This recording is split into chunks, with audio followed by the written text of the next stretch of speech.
والسلام على رسوله الكريم وعلى آله وأصحابه ومن استنى بسنته إلى يوم الدين. Assalamu alaikum wa rahmatullahi wa barakatuh, brothers.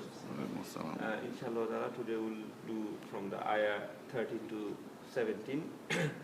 And actually I was talking to Brother Mustafiz and I also spoke to Brother Sheikh Yusuf that inshallah ta'ala tomorrow morning we're not going to do anything new. I'll bring whatever we have done last 2 weeks. I'll try to summarize them in a page. I'll print out maybe 10 or 12 copy and then I'll bring it to all of you. And also we're going to distribute it through the weekend. And inshallah ta'ala on Monday morning we'll have a small quiz, because it's not like I'm talking and you just listen and go home and forget. So over the weekend just go through that page, whatever we said, whatever we have discussed, so you have this in your mind, at least 10%, 20%, whatever you have in your mind, it will be inshallah ta'ala over there in your mind. Allah will keep it there and you can spread this to your friends and family. So on Monday we'll have a test, and inshallah ta'ala it's maybe 5 or 10 questions, just a silly question, just to make ourselves reminded. Because in our life we have taken so many exams. Obviously all of us went to school, college, universities. How many times we took exams for Quran? Probably hardly once or maybe never. So inshallah ta'ala Allah will give us reward if we take this effort. So yesterday we finished this last two days. Actually we were talking about the munafiqun, and Allah is still in the Quran, in this ayah, Allah talking about the other qualities of the munafiqun.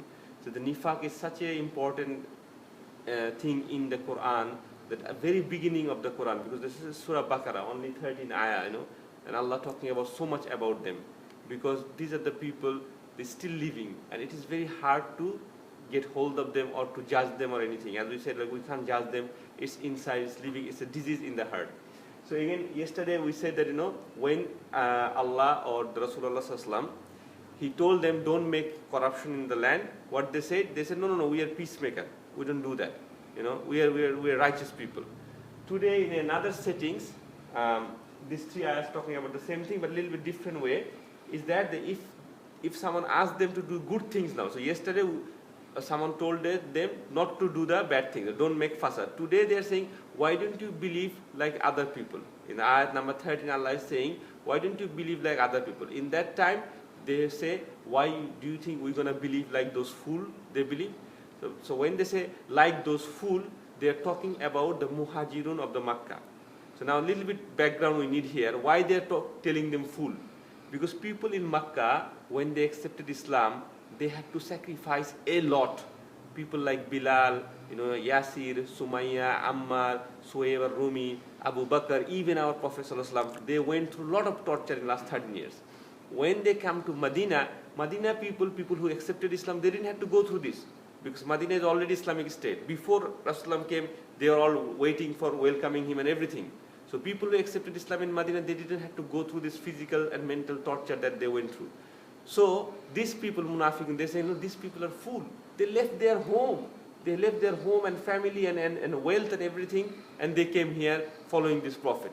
So that's why they're saying they're fool. And one of the hadith says, actually, astaghfirullah, they used to call the muhajirun the dogs of Makkah.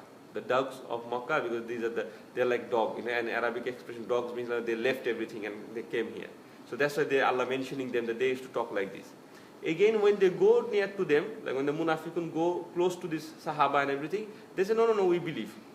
And then when they come back to their devils, Allah says, they mentioned the devils. By devils, Allah meant here, devils with those people, like, the Quraysh and other people, or some Jewish, because shayateen, the word shatana, actually shayateen, the word shatana comes from meaning that, overwhelmingly jealous. So the people, other people, the Jewish and the other people, even the other tribes, they are getting jealous of Rasulullah Sallallahu. They know these people are getting together and getting bigger and bigger and bigger. So, and they went to those people, the munafiqun went to those people and say, look, actually we are with them. And they use the word inna. So they are confirming them 100%, no, we are not with them. We are just making fun with this, the Muslims. But we are definitely, we are at your side. So that's what they're saying here. And then in ayah number 15, Allah says, they think they are mocking, I am mocking them, And by Allah saying mocking them means Allah is making the inside of their heart blind. Like there's two things, like when you see something with the eyes, we call sight. Like, I have a good side or I have a bad side. But when you see someone and you have a guess, like, I think this person is a very good person.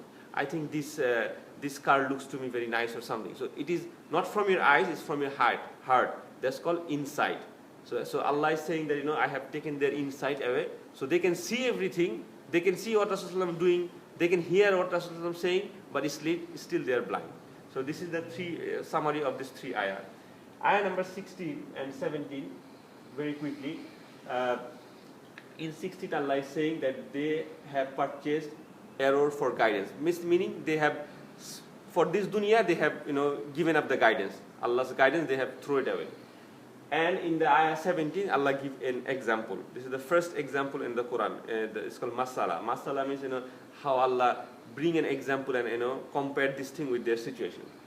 Now this concept of purchasing, selling and buying things in the Quran is very, you'll find it a lot of times. Allah is saying they have sold the akhirah for the dunya. Now we need to talk a little bit about this trading thing. Suppose you are a salesperson and you are selling mango or something. So I come to you, say, brother, I need 2 kilos mango, I will give you $30. And you say, okay, that's fine. And I say, I give you cash. Another person came to you, say, I will take 2 kilos, I will give you $40, but I will give you the money after 1 year. Who would you prefer? The cash or the 1 month later? Obviously, you'll take the cash. And that's how people do business here.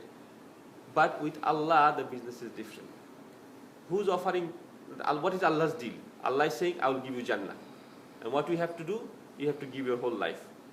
And when you're going to get the payment? After you die. When the payment will start? After you die. And when you go to the cover, it will start. In the dunya, you won't get anything. And whenever you have a deal like this, like a credit deal, in business language, it's a credit deal. You must have a receipt. Right? You must have a receipt or have a photo of something that I have a contract with you that in 1 month or in 1 year you're going to give me the money. With Allah, what is the deal with us? What is the receipt? Nothing except the Quran, the Allah's word. That's the only thing. So this is a long-term credit deal. But the deal of shaitan at every point is a cash deal. Shaitan comes and says, click on this website. In 1 click, you get the cash thing. You have to do jina and everything. So many options. You go there, do it cash. So shaitan comes to, he's another customer, he's saying, I'm going to give you everything cash. Do it right now. Don't worry. Whatever you want, you can do it right now. Forget about these things, forget about prayer, forget about the mosque and everything. So that is the cash deal. So that's why Allah bring this concept. You will find it in Surah Baqarah another 2 times minimum, and in other surahs also. Allah always say these things, that they have traded, their trade became fruitless, profitless. So that's what Allah telling it here. And at the last, Allah is saying that, the example in ayah number 17, Allah is saying that munafiqun, the situation of the munafiqun is like that they are in a darkness. Then a light was lit up. What is that light? Meaning Rasulullah came with the Quran, with the guidance from Allah subhanahu wa ta'ala. And that light, Allah said, in Arabic word, daw. Okay, daw or diya.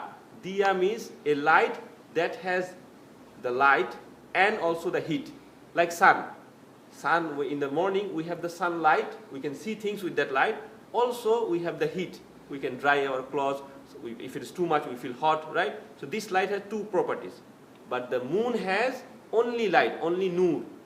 We don't feel, we don't dry our clothes in the moon, right? It's only the light, we can see things, but it doesn't feel as warm. So there's 2 words Allah used. One is diya and one is noor. And in the same ayah.